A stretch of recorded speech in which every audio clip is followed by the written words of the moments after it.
Hello and happy Friday. It's me, Alex Cox, back again. Feels like it's been a while since I've uh, spoken with you all. Hope you're all doing well. I can see we've got a good number of people watching already. Don't be shy. Say hello in the comments. Um, I can see we've already got a question coming through, which I will try my very best to answer very shortly. But yeah, say hello. Tell me how you're doing. Let me know where you're watching from. And we will crack on because, as always, I've given myself plenty to talk about today. Given that we are very much in the middle of spooky season and Halloween is on Sunday, I didn't think it would be appropriate to come on and do and speak to you all today without looking at all things a little bit spooky. So with that in mind, our question of the week this week, I'll get it out there early so you can all start sending them in, is, and I think this is probably one I asked last Halloween, but it's one that always generates some good responses. And I love a spooky story. I love those things that make the hairs on your arm stand on end. But yeah, let me know, what is your spookiest family history discovery? Have you made any discoveries that could have a hint of the supernatural? Have you discovered any incredible coincidences? Anything that kind of relates to a life in the present and has made you think, "Oh, wow, that's spooky." I know discoveries like that are quite common actually for most of us dedicated researchers. But yeah, let me know, what is your spookiest family history discovery in honor of Halloween? And just so I can spot those a little bit more easily, before your answer, pop in QOTW. That means I can spot them really easily, and I will read them out, and hopefully we're gonna have some fun with those. But yeah, before we dive in, as I always say at the start of these, this isn't just an opportunity for me to mumble at you. It's also an opportunity for you to talk to us. So let us know if you've got any questions, you need help with anything. If I spot it, I will try my best to answer it live off the top of my head. Ellie's also manning the comments, so she'll be able to share any links, give you any pointers you may need. And also, as we are every week, we're joined by some incredibly knowledgeable researchers who are always willing to go above and beyond to help others who may be struggling, whether they've hit a brick wall, whether they're just starting out. But yeah, so if you've got any questions, you need any help, you've hit a brick wall, let us know in the comments and someone may be able to help. I already see a lot of familiar faces. Hello to all my pals. Too many to read out in their entirety, but Kathy Fortno, good morning from Ontario, Canada. Hello, Sally from very wintry near Oxford. Yeah, it does feel like the seasons have fully changed now. It's incredibly blustery and windy here in Twickenham. I actually managed to get out this morning for a walk with my son and had to turn back because a fallen tree obstructed our path. Hi to Beth in Anglesey. Hello, Daphne in Somerset. Hello, Karen.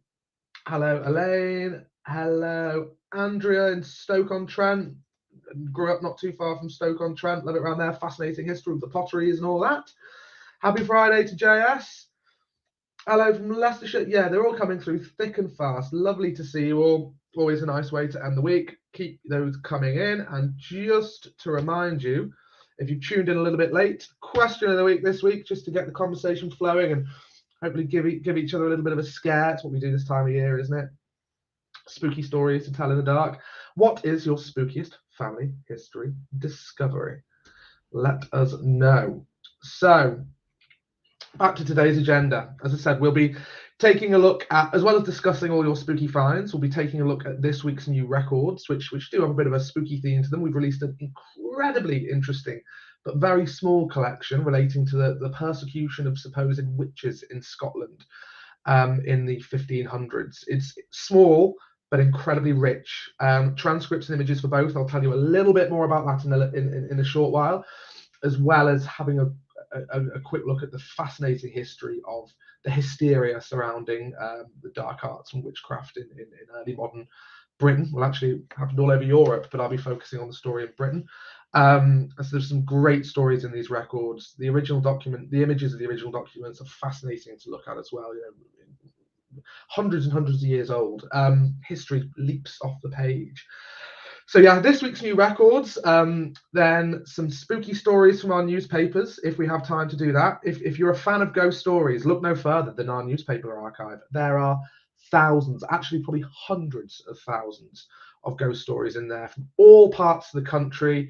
Some of them are blatantly just page filler. You read some of them, you're like, oh, come on. But there are a handful you'll come across, which some of them actually give me a bit of a scare. So hopefully I'll get to share some of those with you. And this is a topic that I have discussed before, but I also wanted to take a very quick look. If you haven't heard this story before, it's a very, very interesting one and very relevant to the big announcement that has come from Findmypast this week. But did you know about the Great Ghost Census of 1889? If you didn't, stay tuned and you'll be hearing more about that shortly. Really, really interesting. At the height of the spiritualism craze, the Institute for Psychical Research conducted the first and perhaps only ever ghost census of the British Isles, and what they found was very, very interesting. So we will be taking a look at that. But on the subject of census, you may be a bit censused out now. I'm sure you're not, because I'm sure you're just as excited as we are. But the big news from us this week, I was going to say, if you've missed it, I doubt you will have missed this, because we've been screaming it from the rooftops. We're incredibly pleased to announce the 1921 Census of England and Wales is coming. You knew it was coming already, but we can now say it's coming on the 6th of January. It will be released in full, and we are incredibly excited. If you've been keeping up with our social channels, Ellie's been doing an amazing job of keeping everybody informed and showing you all the in crazy amount of work that has gone into this. January the 6th is going to be the culmination of 3 years, blood, sweat and tears. We've enjoyed it, but it's been an incredibly complex project, the biggest thing we've ever worked on. It's been very rewarding, and we just cannot wait to show you the finished results. And you may have seen this already, but I just wanted to give you a sneak peek of a sneak peek of the work behind the scenes that went into digitizing, the details of 38 million people. You've probably seen this already. If you haven't, I think you're in for a treat. We're also very thrilled to reveal as well that the magnificent, the incredibly entertaining and fantastically intelligent David Olusoga is going to be helping us tell the story of the census. I don't think I could think of a better man for the job. In the initial conversations I've had with him already, just the insights he's been able to share with us on life in the 1920s without having been able to actually look at any census documents really is fantastic. But without further ado, I will jump off the stream quickly and I will show you the trailer for the 1921 census, the official trailer for the 1921 census of England and Wales. Right here. On the 19th of June, 1921, 38 million people in England and Wales took part in the census. And now, 100 years later, the census records and all of the stories they tell are being released to the public for the very first time, available online only at Findmypast. Was your great-grandmother one of the first police women? Was there a divorce in the family that was swept under the carpet? Do you have a long-lost uncle who served overseas? In January 2022, you can answer all these questions and more. With the next census release not scheduled until 2052, this is literally a once-in-a-lifetime opportunity to piece together your past. Findmypast has worked with the National Archives and the Office for National Statistics to make these never-before-seen records accessible wherever you are. It's taken years of painstaking work for the records to be digitized and every name accounted for. The 1921 census, coming soon to Findmypast. Where will your past take you?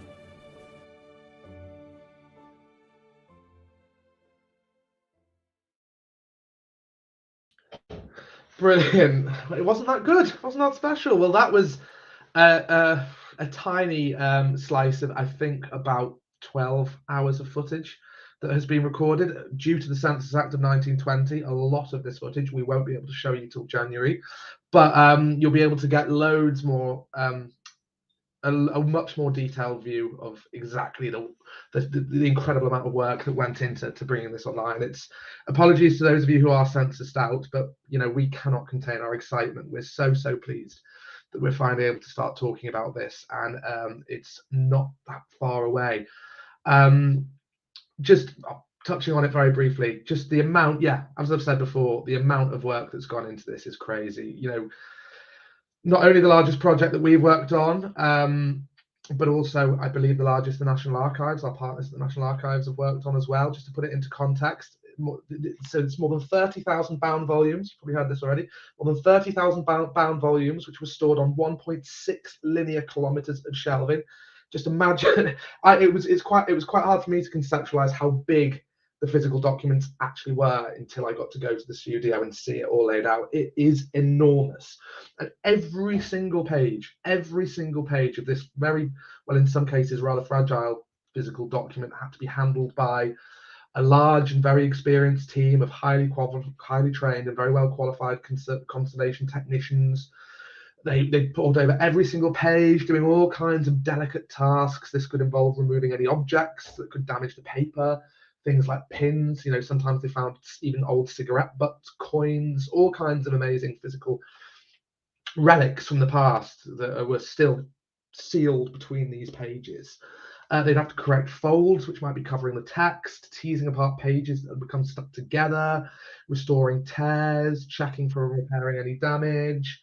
It was a big job. And of course, that wasn't it. Once every page was examined and cleaned, and repaired if required, then every single page had to be scanned to create a high quality image of every single page, as well as any attachments that were attached to the original document, front and back covers of each volume, all that kind of stuff. And then each and every image has been rigorously quality checked before being stored on a very secure server and tucked away until January the 6th. But yeah, very pleased to show you that. I think Ellie's also uploaded a much more detailed video where you get to meet some of the conservation team, and I can see Ellie's face in the bottom corner. There's another video which goes into more depth on bringing the census online. So if you're interested in that, do give it a watch. It's great. I mean, as Linda Robertson said, I thought the best insect competition mentioned yesterday was so funny. Well, there was a lot of bugs found. They all have names as well. But yeah, let's have a quick look at some comments before we dive into this very interesting new record update this week. Oh, we've had a question of the week already. Remember, question of the week, tell me your spooky family history finds. This is from Ethel Merry, it looks like Ethel might have a profile picture of a witch or a wizard, which is very fitting for today's topic.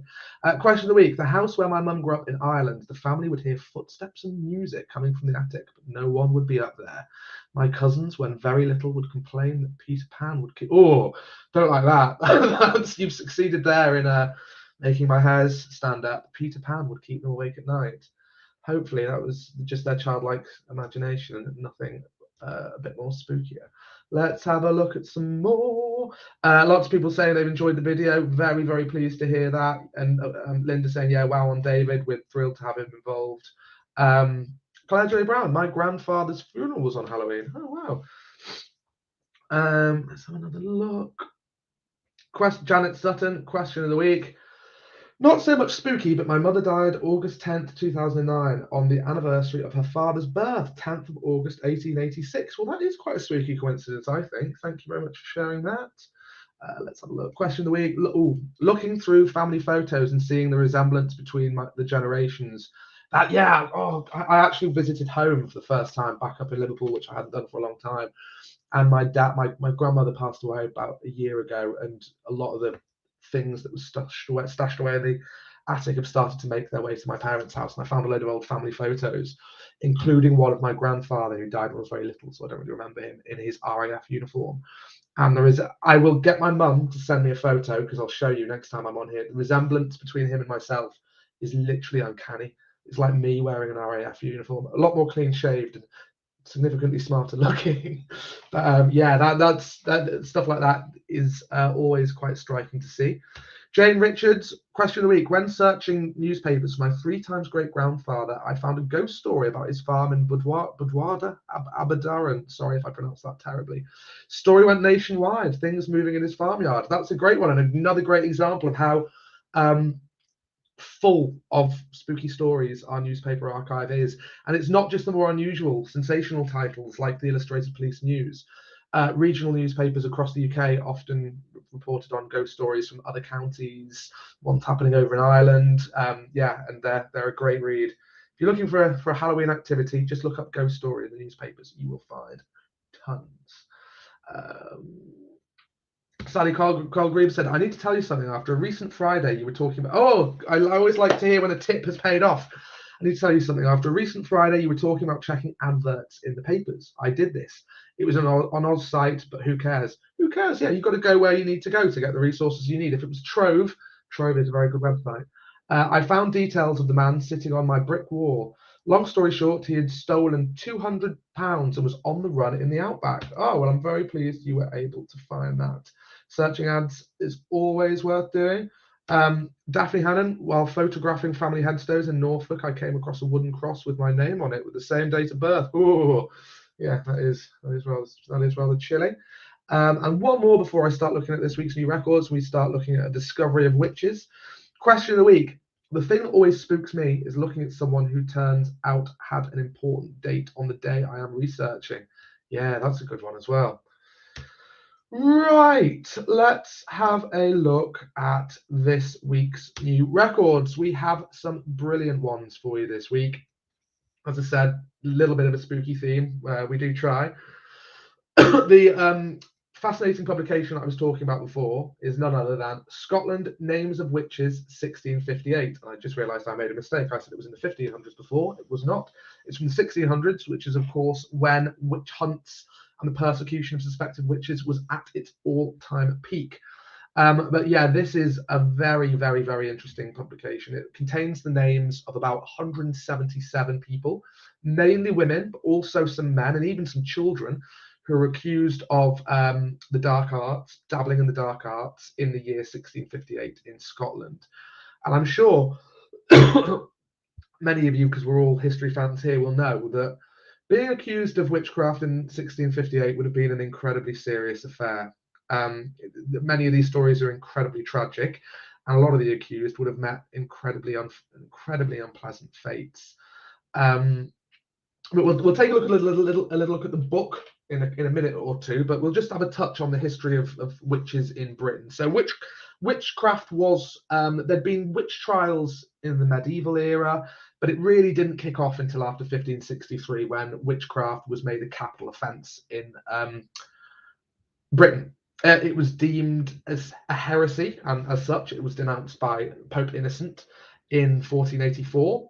And from 1484 until about 1750, about 200,000 witches were tortured, burned, or hanged across Western Europe.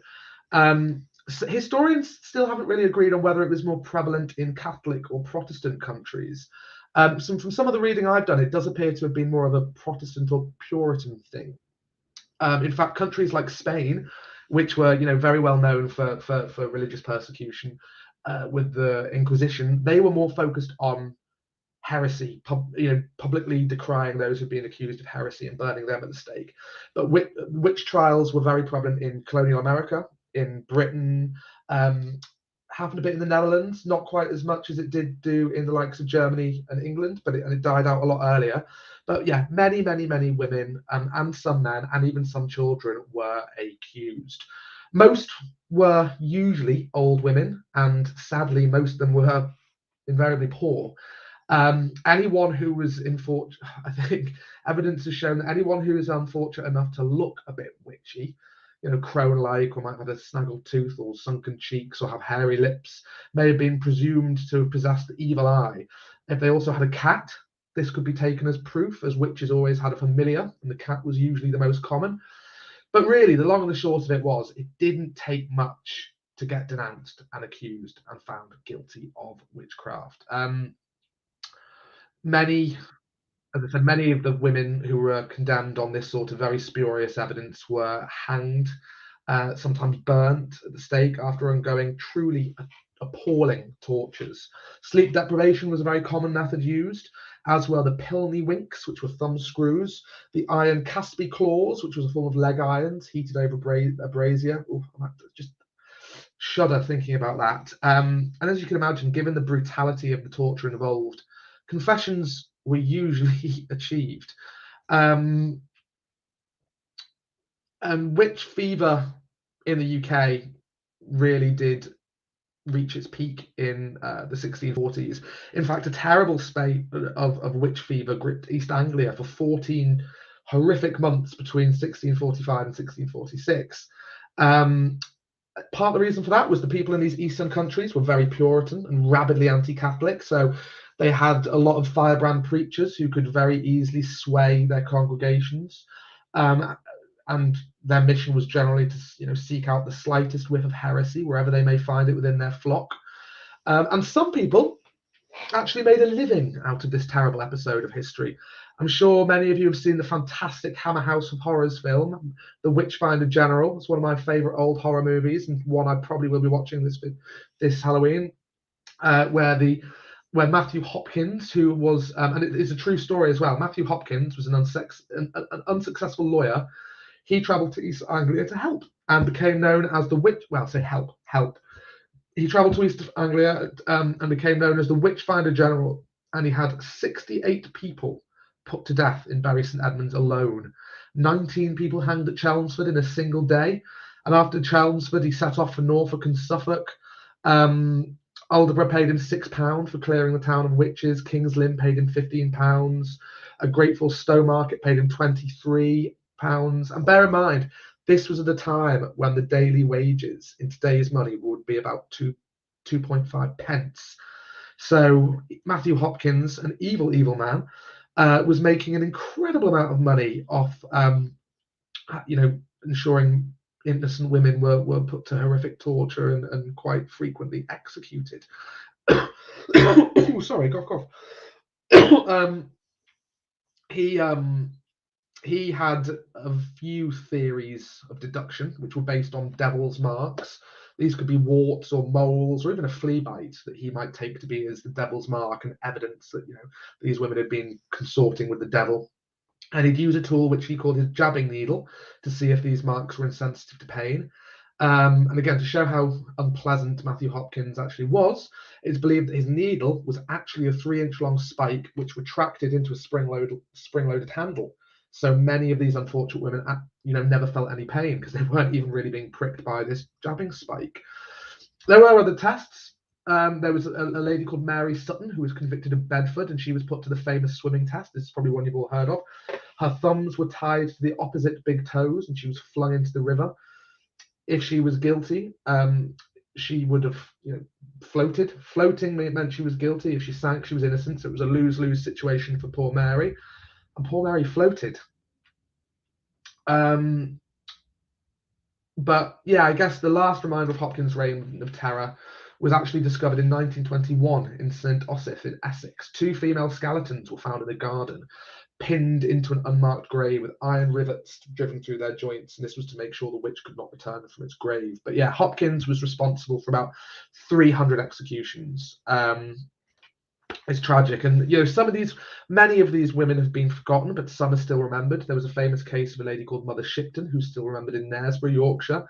Although she was called a witch by her accusers, she was more famous for her predictions about the future.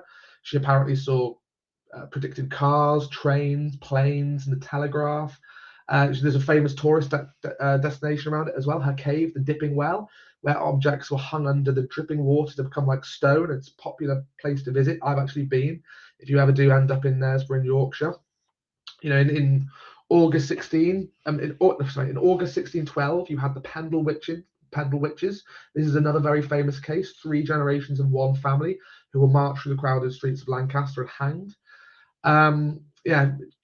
Terrible history. And the acts against witchcraft weren't repealed until 1736, but witch hunting still went on. Even in 1863, an alleged male witch was drowned in a pond in Headington in Essex.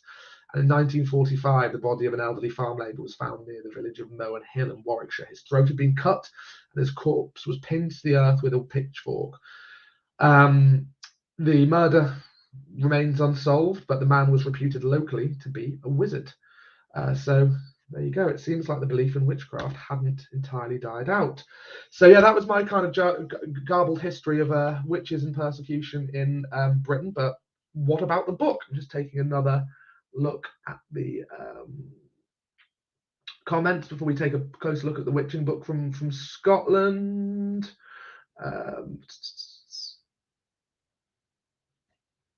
Oh, Beverly, do one more question of the week. Question of the week. I always found this a bit spooky. My recent DNA test unearthed an unknown half-sister from my maternal grandmother, and she was born on my birth date, exactly 100 years before me. That is a spooky coincidence.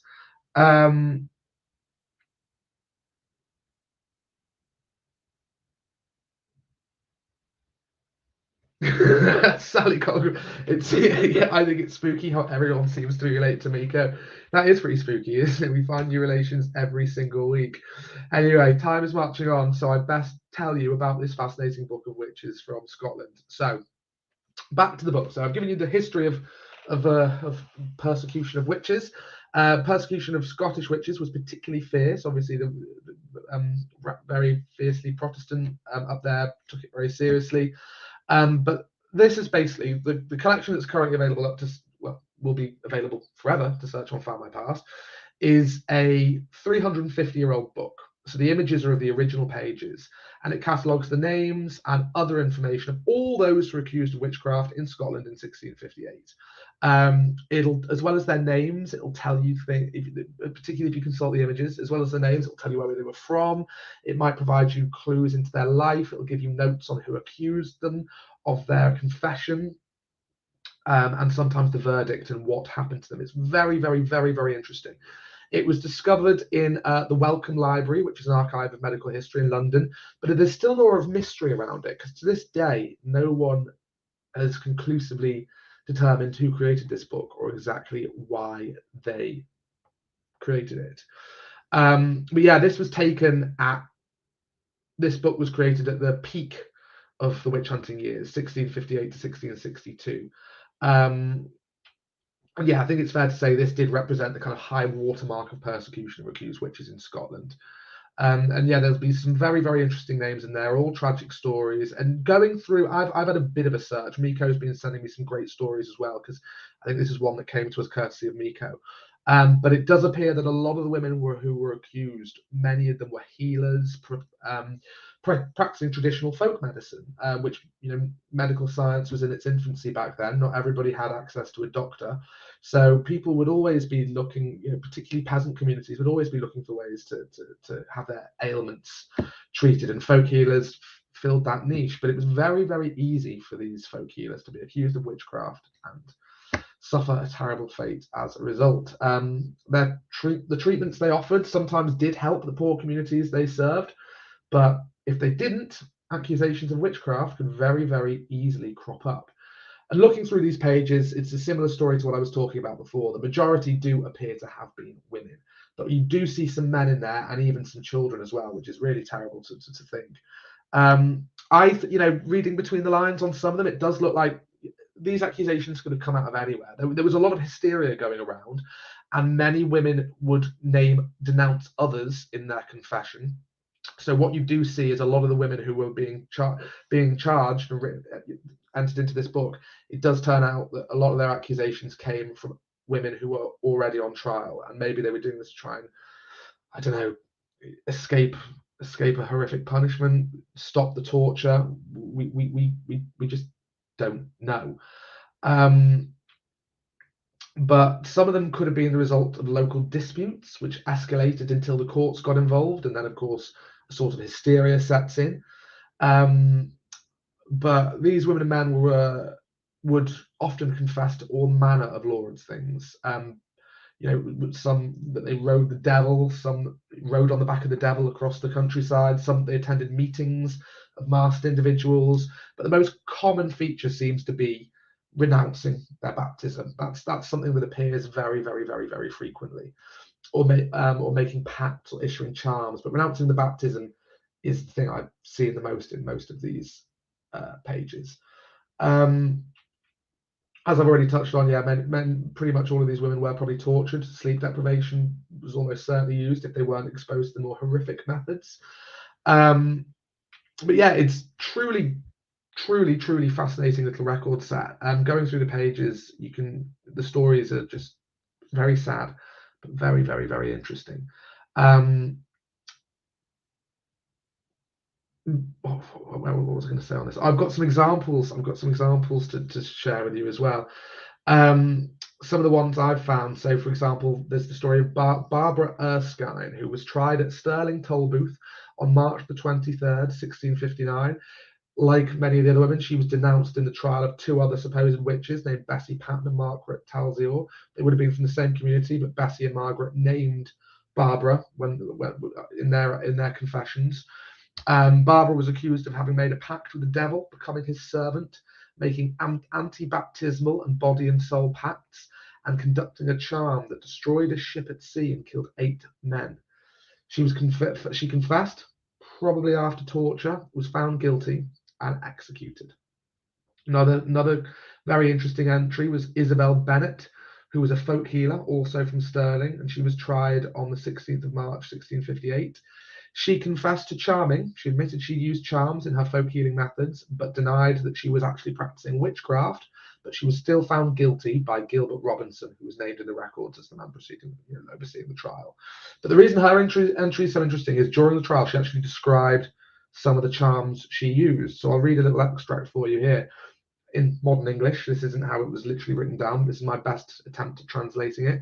She said, to cure blasted people, wash them with water from the hollow ground after an ebb in the sea, with a quantity of meal and straw placed in 4 corners of the bed.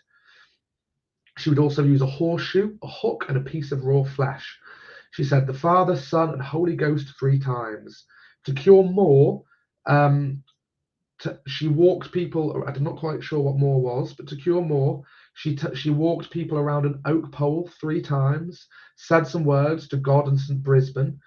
As you can see, she's working Christian beliefs into her charms here, but that wasn't enough to save her from being charged with witchcraft. For curing someone that is wronged by another at a variance with them, go to them and crave your health back. Basically curing the quarrel. For keeping folks from harm, bury a quick modywort in a box under the outside of a threshold. See, that's why I find this so interesting. It really gives you a glimpse at the kind of folk practices and charms that were being conducted. Another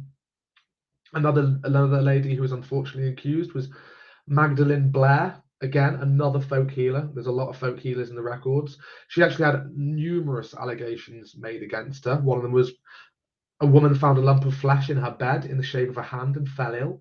The same woman hired a woman from Dunblane to cure her with a drink. A man came to her for advice about the removal of bewitchment. She told the man to grip the suspected witch's coattail and drink ale with her and ask for his health 3 times for God's sake. She made bad predictions that came true. She prayed malice on a man who had made her pregnant and did nothing to help her. Apparently, she was also another lady in her community claimed that a woman stopped being nice to her after Blair had healed her husband. So yeah, weird, strange allegations. But it's, you see, she was obviously quite an unfortunate woman that she had an illegitimate child. The man had abandoned her, and she was accused of witchcraft and trying to get him back. Another example is Agnes Clark. So this was a 37-year-old from Loch Rutten, Dumfries. And it seemed like not all the women who were accused were poor faith healers. It looks like Agnes had actually been a woman of some status before her accusation. The records show that she actually owned a barn, a kale yard, and several horses, which, by the standards of the peasant community she lived in, she would have been relatively wealthy. She was, this shows how mild some of the allegations could be to get you in front of these witch finders in the courts. She was one of the accusations leveled against her simply was that she cursed for God's malediction. She was accused of cursing for God's malediction on her knees. Very minor thing. She was probably saying, curse my knees, and someone took that as that she was making curses against God. She was obviously a witch. It does also, there's some evidence in the records to suggest as well that some of the allegations leveled against her were inspired by quarrels over the kale she sold, social insults that were exchanged between her and other community members, and purchases of wool and meat that had left some people not particularly happy. They thought they got a raw deal, so they accused her of being a witch. Some others in the community also accused her of offered her appeasements of milk and bread. That meant that people were basically trying to make up. People were afraid of her, and they were trying to make up with her so that she would no longer feel malice towards them and would desist in magically harming them. But poor Agnes was also found guilty. Not exactly sure what happened to her, but it's likely she was executed. Another very, very interesting one is a lady called Elspeth Black. She was also denounced by another supposed witch during a trial. She was arrested and probably after torture confessed that she had indeed rode on the back of the devil and that she'd attended a coven meeting in Gilmerton with 40 other masked people. I think she maybe was trying to get out of denouncing others there. She'd been denounced herself because she said, I don't know the identity, everyone was wearing masks. But yeah, very, very, very, very interesting. You will find some men in there. Some notes will give you very small insights into the lives of those who are accused. Two men I came across, a John Gilchrist and a Robert Semple from Dumbarton. They were recorded as sailors. But yeah, really, really interesting. Go have a look in there and see what you find. Not only does it shed some light on this very dark chapter of history, but it also gives you, I'm trying to think of the best way to word this, a bit of a glimpse at a world that was before orthodox medicine and kind of well-trained, expensive doctors, in which all these poor and often very superstitious people in very small towns and villages looked for their own routes to understanding the world around them, the ailments that were plaguing their friends, families, and neighbors, and they came into conflict with the authorities for doing so. But yeah, very, very interesting. I hope you enjoy exploring it as much as I do. I can see some comments coming in, loads actually.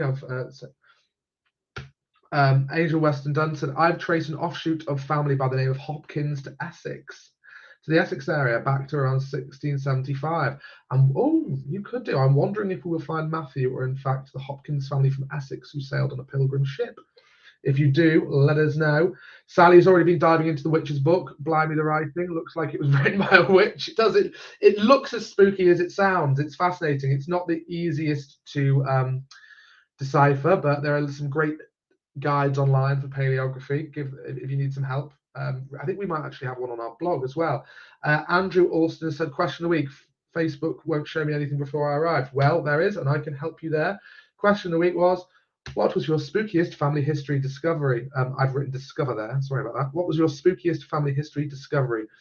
Let me know, pop them in the comments. But also, if you're observing any old Halloween family traditions this week, let us know. I love hearing about all that stuff. Actually, bonus question of the week. If you could be haunted by an ancestor, or say you were going to dabble in spiritualism and it turned out you're actually rather good at it and you're able to make contact with the dead, if you could commune with the spirit of any of your ancestors, who would it be and why? What would you want to find out from them? That's your bonus question of the week. All right, let's have another look at comments before we take a look at the rest of this week's new records. Oh, Victoria saying, if you visit the BU Nutshell pub in Bury St Edmunds, you can see items relating back to witchcraft. Oh, wow. According to one article, accused witches were taken to the building where the pub is now, and their nails or locks of hair were cut. These items were stored in brown jars in the basement, as it was thought that if you weren't whole when you died, you wouldn't be able to come back as a witch in the next life. Oh, that's a great one. I like that. Thank you. Jean Colkey saying, not to get controversial, but it's hard not to compare the mass hysteria caused by witchcraft to today's conspiracy theories like QAnon. I don't think that's controversial at all. I think hysteria is nothing new. We just experience different forms of it in the modern world. Hysteria can grip any community. And yeah, the witch hysteria was just another example of all the different ones that have come up over the past. Janine said, my son is researching his wife's family, which includes the only man prosecuted for witchcraft in Salem, Massachusetts in the 1690s. This may have been Henry Jocelyn. I think I've heard of him before, actually.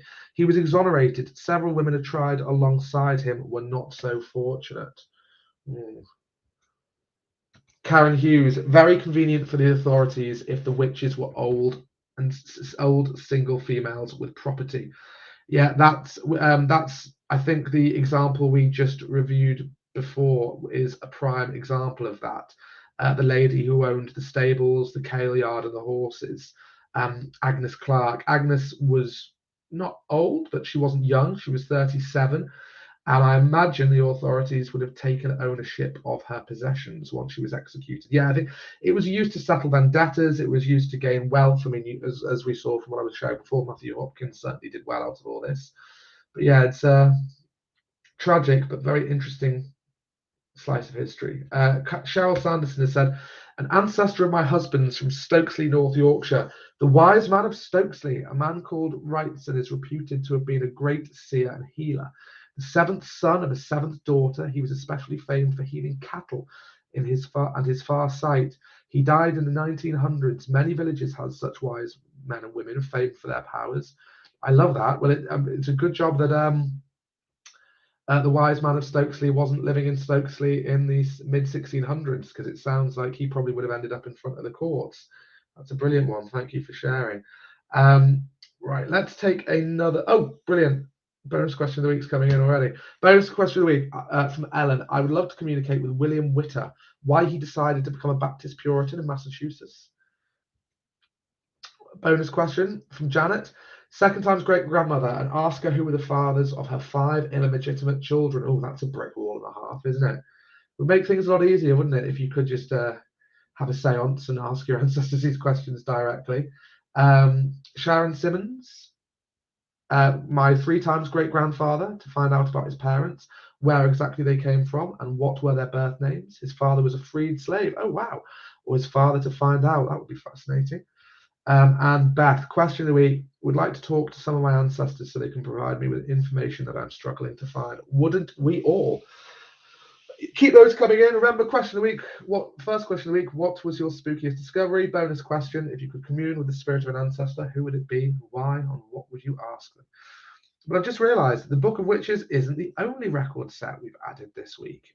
We've done a rather large update to the Scotland Court and Criminal Database. This is a fab collection if you've got Scottish ancestors who you suspect may have been in trouble with the law. It's a large collection. They're pretty detailed records. You'll find, as well as you'll find transcripts and images of the original documents. You'll find all sorts. You'll find ages, occupations, birth years, birthplaces, all very useful biographical information for expanding your tree, addresses, but you'll also find descriptions of the offence, of the crime, the location where it took place, if a petition was submitted for clemency, the court at which they were tried. You may find notes on the trial itself, details of previous convictions, the verdict that was handed down, the sentence. There's a lot in there. And it's just a great big database of all kinds of criminal records. You'll find records of Scottish prisons. You'll find records from the Crown Office of Precognitions and High Court trial papers. Very, very rich, very, very detailed. It also includes the 5 calendar of convicts, which may provide the most detailed transcripts I've ever seen in a criminal collection. Some of them are like 3 A4 pages of detail. Very, very interesting. That covers many of the courts in Fife from 1708 to 1909. So yeah, if you've got Scottish criminal ancestors, do check it out. There's some really interesting stories in there as well. Some of the few that I'm already aware of, a chap called Edward William Pritchard, who was a doctor who was convicted in 1865 for murdering his wife and mother-in-law by poison. His record can be found in the High Court trial papers. Basically, his wife became ill in early 1864, and her mother, Jane Taylor, was called from Edinburgh in order to nurse her daughter back to health. His wife died in February 1864, followed less than a month later by his 70-year-old mother-in-law, Jane.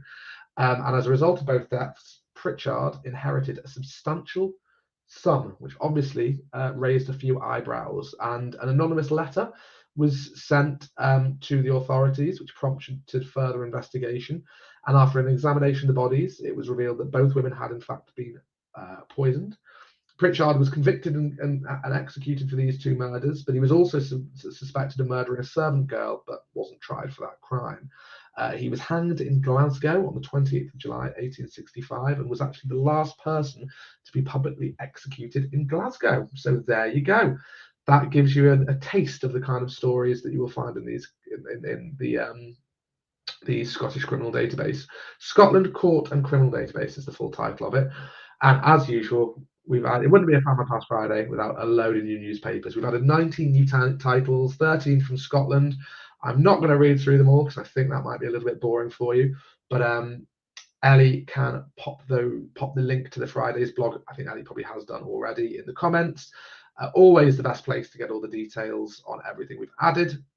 And a handy way to take you straight to the search pages for those individual collections, which is always, I find, a little bit, if you know exactly what you're looking for, I just find that's a little bit easier than doing a general search using filters. But there you go. So that's this week's new records. The Witch book's brilliant. I can see Ali's just posted a link to the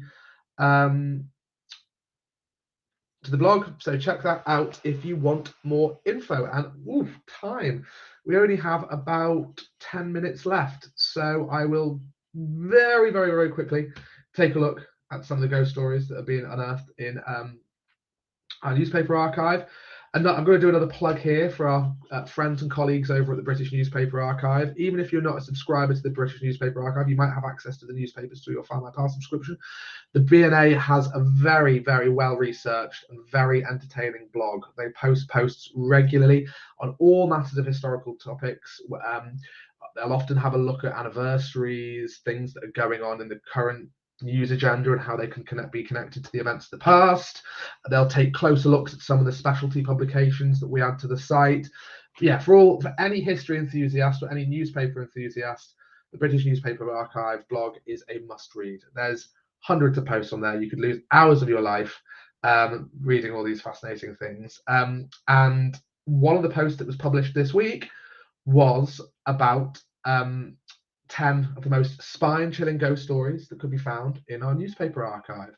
Some of them are great. So for example, an 1812 report from Havre Park in Yorkshire about an army of ghosts.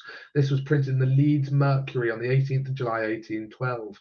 And the scene that was reported was set out in vivid detail. The paper writes, on Sunday evening, on the 28th, between 7 and 8 o'clock, Anthony Jackson, a farmer, aged 45 years, and Martin Turner, the son of William Turner, farmer, aged 15 years, while engaged in inspecting their cattle at Havre Park near Ripley, part of the estate of Sir John Ingleby Bart, were suddenly surprised by a most extraordinary appearance in the park.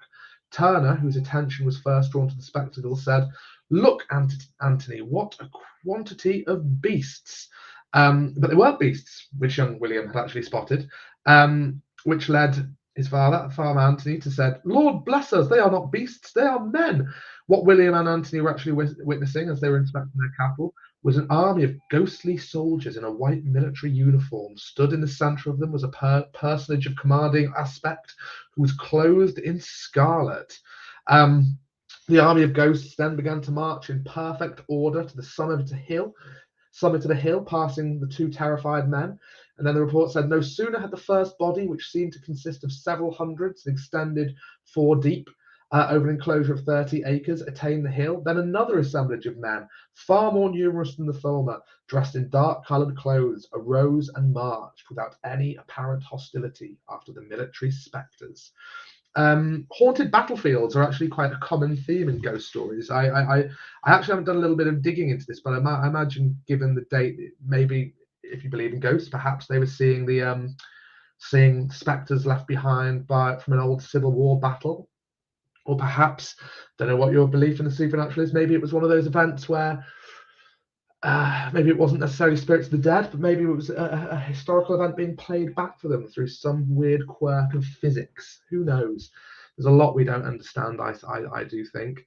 But the newspapers don't just cover ghost stories from towns and villages across the UK. You'll find them from all over the world, actually, just like the following report of a ghostly visitor in Myanmar, which which is now known as Burma. So in 1878, the Branbury Advertiser printed what with the headline, "A Genuine Ghost Story," just so you know, it was a genuine ghost story.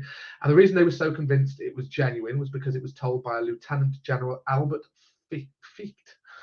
He'd been posted to Mailmain in Burma, and he swore that whilst he was there, he saw a ghost with his own eyes in broad daylight. He was so convinced of the sighting, he could make an affidavit of it. He began his story saying, "I am an old school fellow who was afterwards I had an old school fellow, who was afterwards a college friend with whom I had lived in the closest intimacy. Years, however, had passed without our seeing each other. One morning, I had just got out of bed and was dressing myself when suddenly my old friend entered the room. I greeted him warmly and told him to call for a cup of tea in the veranda and promised to be with him immediately. I dressed myself in all haste and went out into the veranda, but found no one there. I could not believe my eyes. I called to the sentry who was posted at the front of the house, but he had seen no strange gentleman that morning. The servants also declared that no such person had entered the house. I was certain I had seen my friend. I was not thinking about him at the time, yet I was not taken by surprise, as steamers and other vessels were frequently arriving. But 2 weeks later, Fitch heard the sad news that his friend had actually died some 600 miles away, and what made it even more eerie was that Fitch had seen his friend about the very, very time he died. And he ended by saying, "To this day, I've never doubted that I really saw the ghost of my dear friend." And that leads me on nicely to the final point, the 1889 ghost census. There is a fascinating blog about this, which I will post in the comments. I know it's fascinating because I wrote it. Only joking. But I'm not going to have time to do this full justice. But I touched on it at the start. So if you late tuning in, the gist of it was that a ghost census was carried out between 1889 and 1892. This was during a period when interest in spiritualism was off the charts. The Victorians were very, very kind of focused on death, and I think as a result, that's where the interest in spiritualism came from. You know, life was fleeting in those days. Losing loved ones was a very common occurrence, and many were desperate for an opportunity to reach out and have a connection with those that they loved and had lost. But the findings were very, very interesting from this ghost census. It was carried out by the Institute for Psychical Research, the Society for Psychical Research, which was founded by some very interesting men, scientists, Edmund Gurney, Frederick W.H. Myers, and Frank Podmore. These three men were leading figures in the early years of the society and worked on a committee. Great name. They headed up the Committee for Apparitions and Haunted Houses. Again, if you're interested in the committee, give that a newspaper search as well, and you will find some really interesting reports about their research. There's actually some interviews with Podmore in there. Frank Podmore was a very, very interesting man. But what did the census reveal? Well, it revealed that many people actually saw ghosts, but it also claimed that women were actually more susceptible to the supernatural. More women had the sixth sense than men. 12% of all women surveyed reported seeing a ghost, whereas just 9% of men claimed the same. A few other things it found was that 10% of all people claimed they'd experienced the supernatural. A third of visual hallucinations were actually connected with living people, not the dead. Only 16 cases of all those surveyed were of angels or religious apparitions. They were mainly reports of deceased loved ones or others, but yeah, the questions. It was quite a thorough survey. There was two main questions. Over 17,000 people were surveyed and asked to respond yes or no to the questions such as: have you ever, when in good health and completely awake, had a distinct impression of seeing or being touched by a human being, or of hearing a voice or sound which suggested a human presence when no one was there? Another question was, can you recall that you have ever, in the course of the last 10 years, when in good health, had a dream of the death of some person known to you, about whom you were not anxious at all at the time, which dream you marked as an exceptionally vivid one, and of which the distressing impression lasted for as long as an hour after you rose in the morning? But yeah, it generated some great statistics. Of 1,000 million persons now living on the planet, Podmore claimed that there would be, if all lived to maturity, at least 10 million people who will see and recognize in the course of their lives a realistic apparition of the dead. He also noted that the majority of the 17,000 persons thus put to the question were of the educated class. So he was saying this isn't just supernatural, uneducated people. A lot of these are very reliable sources. But it also revealed that the majority of Victorian hauntings took place indoors, and that our frightened forebears were actually most at risk of seeing a spook in their bedrooms. It also showed that sightings were by far the most common type of encounter. Tactile encounters, the feeling of being touched, were the rarest, and that in most cases, the identity of the phantom was completely unknown to the victim. But yeah, read that blog if you want to know more. It's very interesting. Also, do some additional newspaper research if you want to learn more. But the final thing I'll end it on is that all three men, Podmore, Gurney, and Stead, all suffered untimely deaths under somewhat mysterious circumstances. We'll end on a spooky note. These were men who dedicated their lives to exploring the supernatural and trying to prove whether it was real or not. Podmore sadly drowned while swimming in 1910. Gurney died from a chloroform overdose in 1888.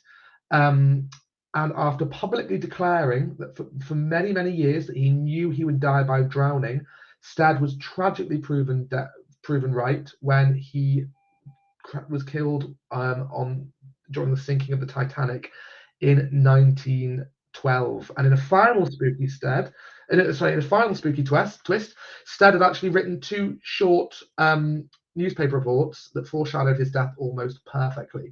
One, I think that all those stories, he did two writings that shadowed his death perfectly. One featured a steamship that collided with another, resulting in a high loss of life due to an insufficient ratio of lifeboats to passengers. And then he wrote another story in 1892, From the Old World to the New, where a vessel called the Majestic rescued survivors of another ship that collided with an iceberg. Ooh, spooky stuff indeed. Well, I'm going to have to jump off because I'm doing another presentation to the rest of the business. But I hope you enjoyed that. Thank you so much for that was a bit of a manic one. I always bite off more than I can chew. But thank you so much for everybody who tuned in and who shared your spooky stories. I hope you enjoy reading those books. And I'm going to leave it at that. So happy Halloween, everybody. Glad you enjoyed it. And I look forward to seeing you again very, very soon. Bye all. Bye-bye.